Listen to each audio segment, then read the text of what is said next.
I was 12 years old, and we were at Ruby Tuesdays here in Jasper.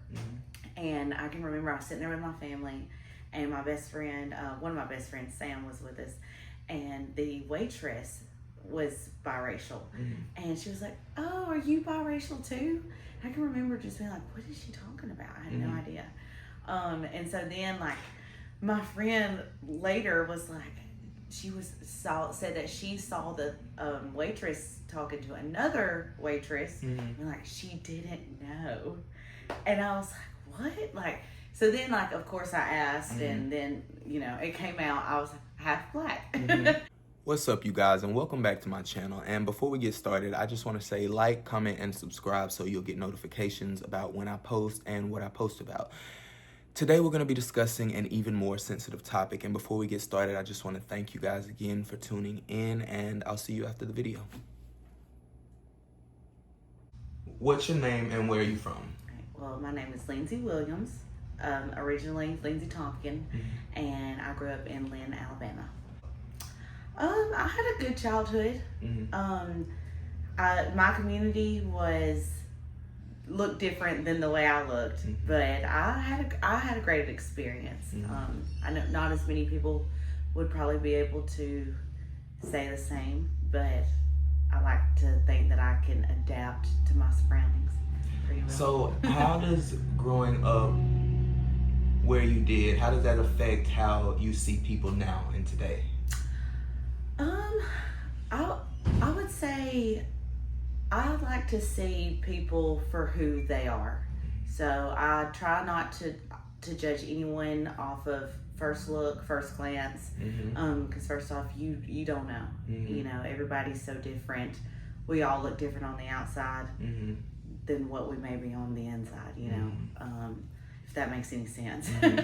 I try not to let other people's versions of what they think about someone affect what I think about someone.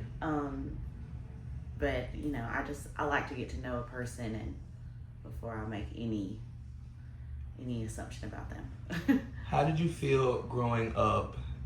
Initially, did you identify as biracial, or was that something that you knew right off the bat? When the time came, how did you first find out, or how did it come to your awareness? So it's kind of funny because, like I said, growing up in Lynn, I was the brownest thing there. My mom is white, and my stepdad is white, which I say stepdad, but he's my dad.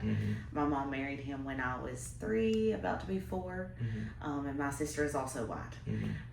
So I just thought, I knew I had a great grandmother who was 100% Cherokee Indian. So I'm Indian, you know. Folks want to know why my skin is dark. It's because I'm Indian, you know, and I just got curly hair. So I thought, you know, I identify as white. That's what I always thought, you know. And I can remember arguing with kids at the lunch table in 2nd grade, and them trying to tell me that I'm black. And I'm like, no, I'm not. I'm Indian. That's why I'm dark. And then it was funny because I was 12 years old, and we were at Ruby Tuesdays here in Jasper. And I can remember I was sitting there with my family, and my best friend, one of my best friends, Sam, was with us, and the waitress was biracial. And she was like, "Oh, are you biracial too?" I can remember just being like, "What is she talking about?" I had no idea. And so then, like, my friend later was like, said that she saw the waitress talking to another waitress, and like she didn't know. And I was like, "What?" Like, so then, like, of course I asked, and then, you know, it came out I was half black. And because I haven't seen my real dad since I was like 2, so I mean I had no idea. And then, I mean, I thought my mom had me by herself till I was in like 4th grade. So this was all new to me. But then, you know, then I was like, oh, okay, well, like, there's a whole other side of me. And I guess why I say, like, although, like, I was the only person of color where I lived, I don't know, I guess it was like cool, I guess. So I was fortunate to have a good experience. Like I said, I guess it was kind of cool that I was a little different, you know. But like I was big into sports, athletics, like, you know, it just kind of went along with that. It was all good, but it very easily could have not been that. You know, I could have definitely had a different experience, but thank the Lord I didn't. Once you found out, how did it affect you? Did it affect you? Yeah, I mean, it was definitely something to think about, you know. I mean, there's this whole nother world of people that I've never been around. You know, I don't know. Like I said, I haven't seen, to this day, I haven't seen him since I was 2. So I don't know any of that side of my family. So yeah, I mean, it's still like, there's still, you know, to this day I have questions. You know, you think about like health. I mean, there's different, you know, there's different risk factors for Black people versus white people versus Hispanic people. Like, I mean, so, you know, even in genetics, as far as that side, you need to know. Exactly. I mean, heart disease, it's more prevalent in Black men. Obviously, my dad was a Black man. You know, like it's, you know, it's definitely something to think about. Have you thought about reaching out, or is that something that bothers you today? Like, yeah, like it's kind of something I struggle with because he is on social media. I've seen him on there. Likes my posts, stuff like that. I would say it's a sore spot for me because of course, I mean, I could reach out. He has reached out. I just don't know. I'm 30 years old. I don't know if I'm ready. And that's kind of a weird thing to say, I guess, because yeah, I do have questions and everything, but also, like, to be completely honest, I don't feel like I missed anything growing up. I had a family. I had a whole family, a loving family. I don't feel like I missed out on anything, honestly. And this is going to sound terrible, but I feel like it's worse when you're being drugged back and forth from household to household in a broken home. So I was just in one household. I had one set of household rules. You know, it's not like you have these rules at this home, these rules at that home, and then you're playing parents against parents. Like, I've seen it happen. I mean, it happens, you know, in broken families, and I didn't have to experience any of that.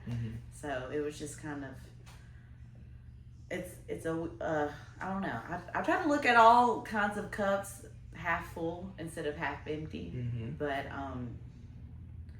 yeah, I don't even know if I answered that question. No, you did perfectly. I feel like there's someone who's going through or has went through what you're going through or have went through, and I feel like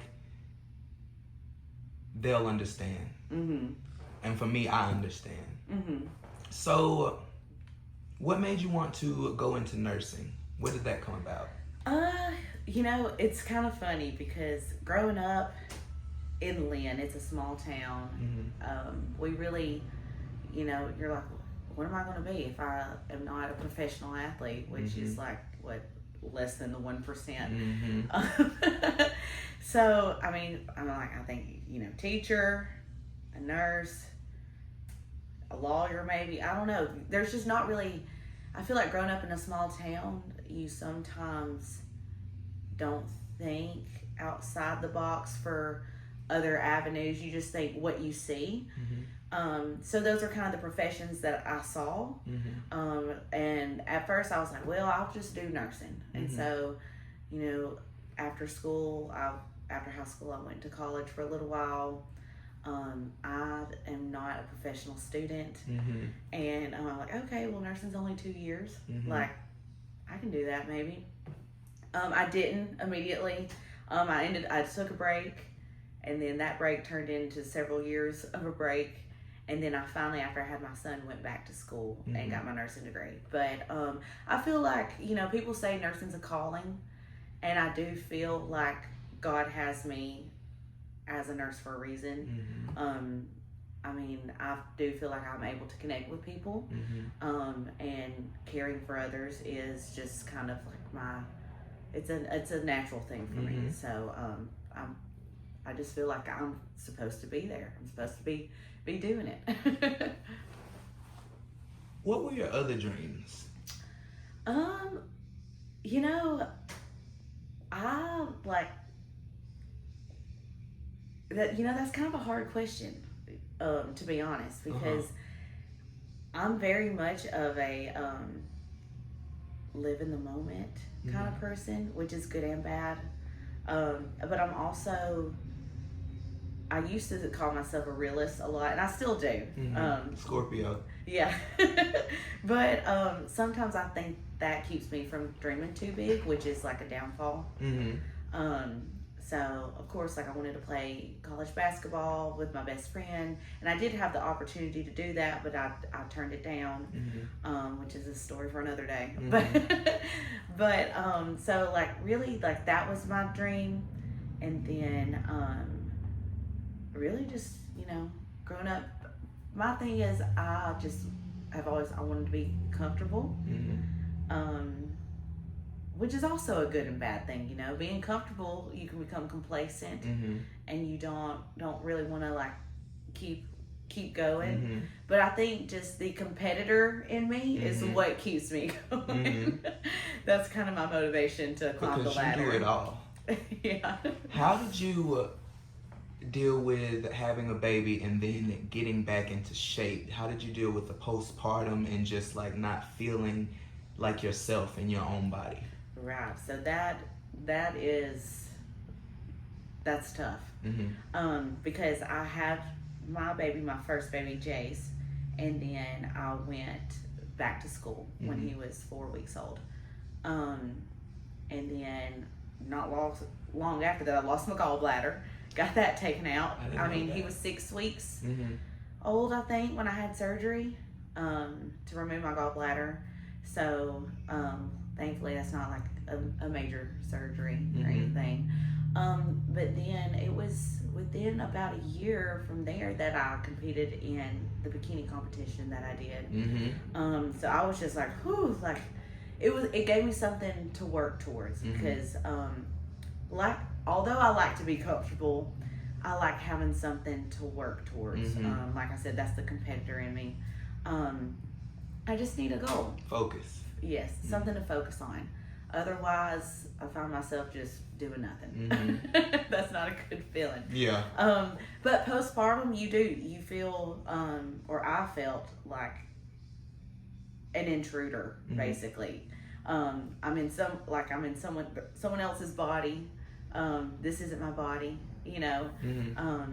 But then once I got back in the gym, got back in shape, then I felt more like myself again, and that gives you a confidence which really helps in all areas of life. I honestly think that listening to you talk, I've learned a lot more about you that I didn't know, but it only solidifies just how strong you are as a person. And where do you see yourself in 10 years as we're wrapping up? 10 years from now, I hope to be a CRNA. So certified registered nurse anesthetist. That is like kind of like, I'd say about a 5-year goal for me. And then 10 years, you know, I want to be settled into my profession doing that. And I just, you know, want to be loving on my babies. Somehow find a little bit better of a balance in life. I preach balance, but I don't have any. Do we? I'm an all or nothing kind of person. I'm the same. So I honestly can't imagine just, you know, like we all want to make it to the top. Yes. But when you get there, what do you do? What's next? Right. I can't imagine ever getting to that point. That's my biggest fear. Because it's, what is next? Is Right. life over? Right. There's always got to be something next. I think that our minds, there's always going to be an obstacle that we create. But it was really good talking to you, Lindsay, and I really appreciate you doing this interview. Yeah, thank you for having me.